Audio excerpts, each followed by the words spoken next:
جوانوں آؤ میں تمہیں 8 سال کے ایک بچے کی رلا دینے والی کہانی سناتا ہوں، سبق آموز واقعہ سناتا ہوں۔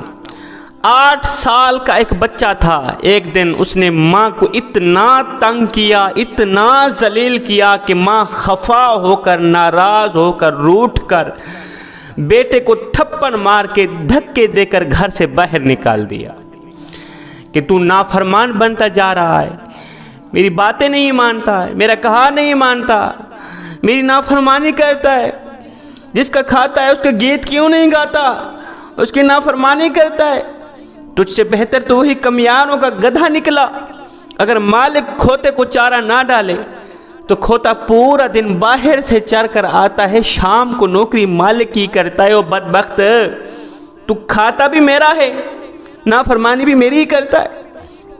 یہ کہہ کر کے میری نظروں سے اوچھل ہو جا، میری نگاہوں سے دور ہو جا، دفع ہو جا، آج کے بعد میری نظروں کے سامنے نہیں آنا۔ یہ کہہ کر 8 سال کے بچے کو دھکے دے کر ماں نے گھر سے باہر نکال دی، اندر سے کنڈی لگا لی۔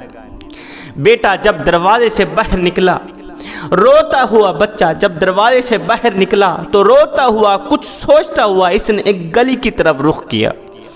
روتا جا رہا ہے، آنکھیں مسلتا جا رہا ہے، آنسو پونچھتا جا رہا ہے، کچھ سوچتا جا رہا ہے۔ جہاں گلی ختم ہونی تھی کونے پہ کھڑا ہو کے کچھ سوچنے لگا، وہی سوچتا سوچتا روتا آخرکار اس نے واپس گھر کی طرف آنے کا فیصلہ کیا۔ آہستہ آہستہ واپسی کی طرف آ رہا ہے، روتا آ رہا ہے۔ جب اس نے گھر کی دہلیز پر قدم رکھا، دروازہ بند تھا، گیٹ بند تھا، گیٹ کے ساتھ ٹیک لگا کر بیٹھ گیا، تھکا ہوا تھا، کافی دیر کا رو رہا تھا۔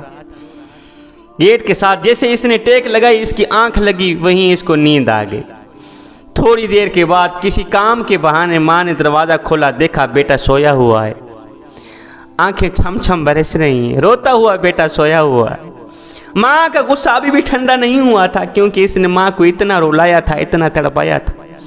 ماں کا غصہ ابھی بھی ٹھنڈا نہیں ہوا تھا۔ ماں نے کہا، او بدبخت تو پھر آ گیا ہے۔ میں نے کہا دفع ہو جا یہاں سے، دور ہو جا، دور ہو جا، پھر میری نظروں کے سامنے نہ آنا، تو میری نافرمانی کرتا ہے، میرا کہا نہیں مانتا۔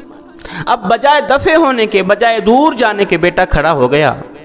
ماں کے سامنے کھڑے ہو کر 8 سالہ بچے نے کہا، ماں جب تو نے مجھے دھکے دے کر گھر سے باہر نکالا تو میں یہ سوچتا نکلا کہ میں آپ سے کہیں دور چلا جاؤں گا، میں بازار میں بھیک مانگ لوں گا، کھانے کے لیے مجھے کچھ نہ کچھ مل جائے گا، میں کسی کے جوتے پالش کروں گا، مجھے پیسے بھی مل جائیں گے، میں کسی کے گھر کے برتن دھویا کروں گا، کسی کے گھر کی صفائی کروں گا، مجھے رہنے کے لیے جگہ بھی مل جائے گی، میں محنت مزدوری کروں گا، میں ڈیوٹی کروں گا، میں دن رات کماؤں گا، مجھے پیسہ بھی مل جائے گا۔ ماں یہ سوچتا واپس آ گیا۔ میں نے واپسی کا راستہ اختیار کیا، واپسی کا فیصلہ کیا کہ میں بازار میں بھیک مانگوں گا، مجھے روٹی بھی مل جائے گی، میں کسی کے گھر کی صفائی ستھرائی کروں گا، مجھے رہنے کے لیے مکان بھی مل جائے گا، میں کسی کے جوتے صاف کروں گا، جوتے پالش کروں گا، مجھے پیسے بھی مل جائیں گے۔ ماں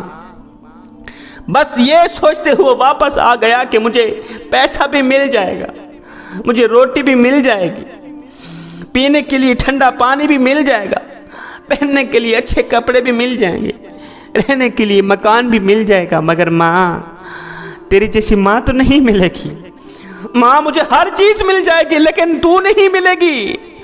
ماں یہ سوچتے ہوئے واپس آیا، مجھے کائنات کی ہر چیز مل جائے گی، دنیا کی ہر چیز مل جائے گی، مگر آپ جیسی خالص محبت نہیں ملے گی، آپ جیسا خالص پیار نہیں ملے۔ بس یہ سوچتے ہوئے میں نے واپسی کا فیصلہ کیا۔ ہائے، ماں نے بیٹے کو سینے سے لگایا، کہا بیٹے میں کون ہوتی ہوں تجھ سے ناراض ہونے والی، میں تجھ پہ راضی ہوں، تو میری نافرمانی نہ کیا کر۔ حضرت مولانا جلال الدین رومی رحمت اللہ تعالی علیہ فرماتے ہیں ماں جو ایک ماں جتنا پیار کرتی ہے، ایک ماں جتنی محبت کرتی ہے، اس نے بیٹے کو دھکے دے کر گھر سے باہر نکال دیا، پھر دھکے دے کر گھر سے باہر نکال دیا، تیسری بار آنے والے نافرمان بیٹے کو گلے سے لگایا، اسے معاف کر دیا۔ دانو تمہارا کریم رب تو تم سے 70 ماؤں سے بھی زیادہ محبت کرنے والا، 70 ماؤں سے بھی زیادہ پیار کرنے والا۔ اس ماں نے تو بیٹے کو دھکے دے کر گھر سے باہر نکال دیا، تیرا کریم رب تجھے دھکے دے کر مسجد سے باہر نہیں نکالے گا، اپنے گھر سے باہر نہیں نکالے گا۔ تو جتنا گنہگار ہے، جتنا بدکار ہے، جتنا سیاکار ہے، ایک بار تو میری کریم رب کی چوکھٹ پہ جا کر تو دیکھ، ایک بار اپنا دامن پھیلا کر تو دیکھ۔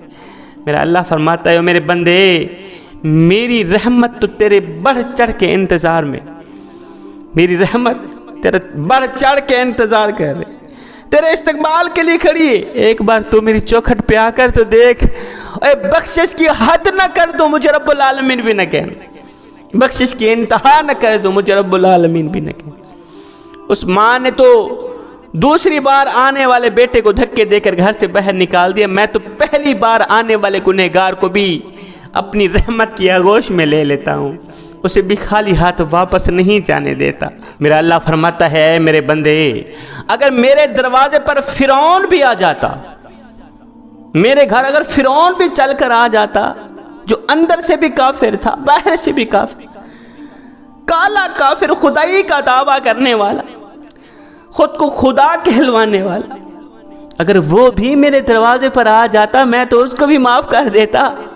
تو کون ہے؟ تو معمولی سا گنہگار ہے، معمولی سا گنہگار ہے، تو میرے حبیب کا امتی ہے، تیرا میرا تو گہرا تعلق ہے۔ اے بندے آ جا اس کریم رب کی چوکھٹ پر جس نے تجھے پیدا کیا، آ جا اس کریم رب کی دہلیز پر جس نے تجھے محمد مصطفیٰ صلی اللہ علیہ وسلم کا امتی بنایا، آ جا اس کریم رب کی دہلیز پر، چوکھٹ پر، جہاں عزت ہی عزت ہے، جہاں لوگ آتے ہیں جن کو عزت سے نوازا جاتا ہے، پھر ساری کائنات مل کر انہیں بھی عزت نہیں کر سکتی۔ جن کو اس در سے عزت ملی ہے، ساری کائنات مل کر ان کا کچھ بگاڑ نہیں سکتی۔ تو آ جانا اس کریم رب کی چوکھٹ پر۔ ایک بزرگ تھا، اس کی آنکھوں کا آپریشن ہوا تو ڈاکٹر نے کچھ دنوں کے لیے سجدہ کرنے سے روکا۔ بابا جی تو نے سجدہ نہیں کرنا، سجدہ کرو گے آنکھوں پہ بوجھ پڑے گا، آنکھیں کہیں پھر سے خراب نہ ہو جائے۔ تو بزرگ کی آنکھوں کا آپریشن ہوا، ڈاکٹر نے کچھ دنوں کے لیے سجدہ کرنے سے روکا۔ بابا جی نے کیا کیا، گھر آتے ہی کھانا پینا چھوڑ دیا، کھانا پینا بند کر دی۔ گھر والوں نے پوچھا بابا جی اور ڈاکٹر نے تو آپ کو سجدہ کرنے سے روکا تھا، نماز پڑھنے سے روکا تھا، قیام رکوع سجود کرنے سے روکا تھا، کھانا کھانے سے تو نہیں روکا تھا، کھانا کیوں نہیں کھاتے؟ یہ سن کر بابا جی کی چیخ نکل گئی۔ بابا جی رو کر کہنے لگے بیٹے میں کیا کروں، جس مالک کو سجدہ نہ کر سکوں اس کا رزق کھاتے ہوئے مجھے شرم آتی